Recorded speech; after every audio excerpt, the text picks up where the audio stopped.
Hey, what's up? It's Taylor, and I'm here talking with Milky.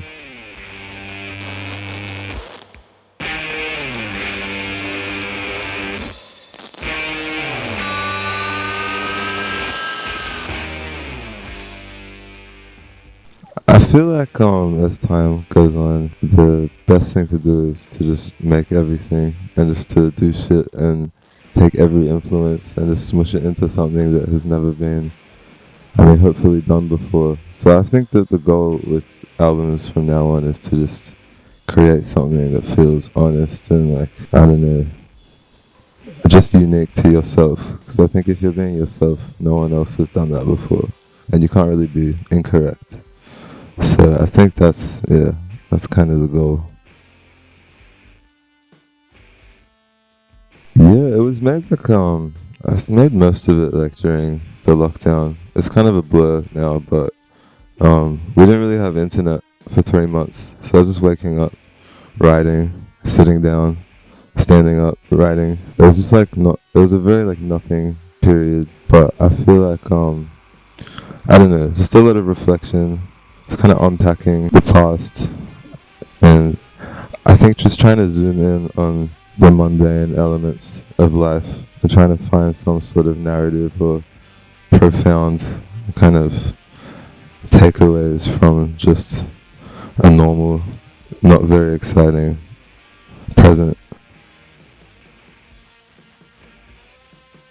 I don't know, I feel like me and the people around me, we all just like listen to everything and we're just fans of everything. And I like to draw from, I know when sampling, I like to just pull from anything that's inspiring. So it might not, I don't know. It's been interesting trying to translate it into the live set for tonight because we found like there's more of a range of genres than I realized because it doesn't really feel like, I don't know, a conscious effort to be like making something, I don't know. It just feels like that's just what's interesting. Like we're just doing stuff that's interesting to us and keeping that like short attention brain stimulated. So it's just gonna come out varied. I don't think anyone needs to like it, but I don't know. I say either listen to the whole thing or just don't listen to it.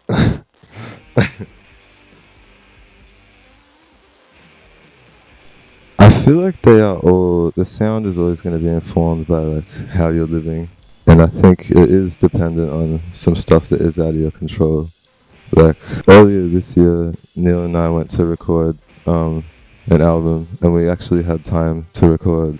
And I think the music sounded a lot less intense than it had previously, where we have kind of just been trying to fit in small chunks of time before work or on the way to other things.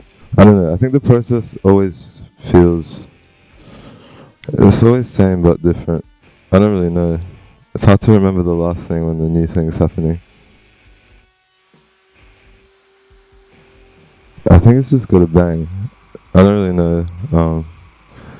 Just kind of whatever felt right and whatever felt like it would translate best into this format. But yeah, I don't know. It's just, it is what it is. Come if you want. I mean, you need somewhere to play, but I think that artistry happening in people's bedrooms is the most important part. I don't know. I think live music is very important, but I kind of prefer raves.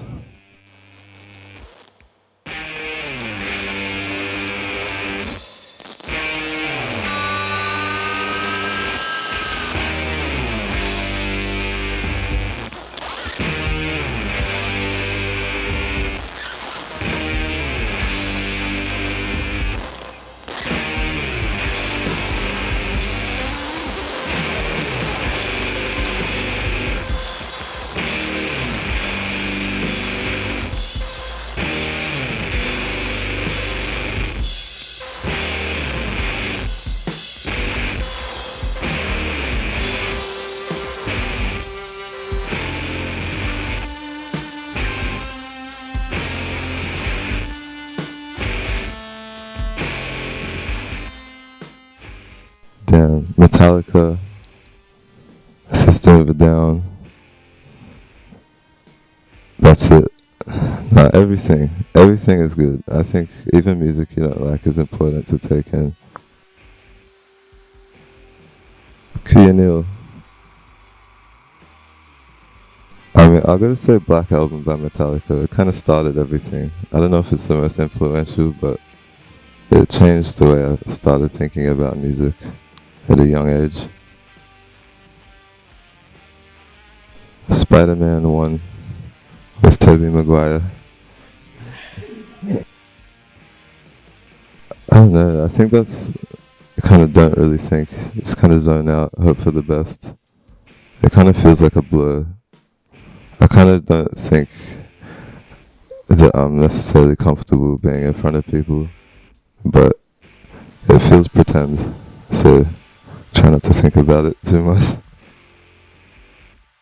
Has Miley been in any like controversies? I don't know. I don't want to pick sides. I used to fantasize about playing guitar solos in front of the school, so probably some a Joe Satriani track or something. Metallica at Rod Laver Arena with Baroness, Lamb of God. I think I was 15. That one. Spice Girl for sure. The Australian Ice Spice. LMFAO. I wish we could play in the Cactus Garden, to be honest. Numb by Linkin Park. There's been a few this year. I think In Ivanica was really cool. Hear My Eyes at Rising Fest was cool. I've never been so nervous in my life. That's a good question. I think there's a distinction to be made between the music industry and musicians. So I don't know. I think it's very different for everybody. And I think that would start a very long debate that I don't want to be responsible for. Pay off your debts. I don't know. Music seems like the only thing I can really pay attention to for a long amount of time. We were talking the other day about how it seems like it's come from like a need to create like another world to kind of escape to. So I think it's kind of it's more reliable than real life. I never wanted to be anything else. Like I always just had this dream of being like a rock star when I was a kid, and I never grew up.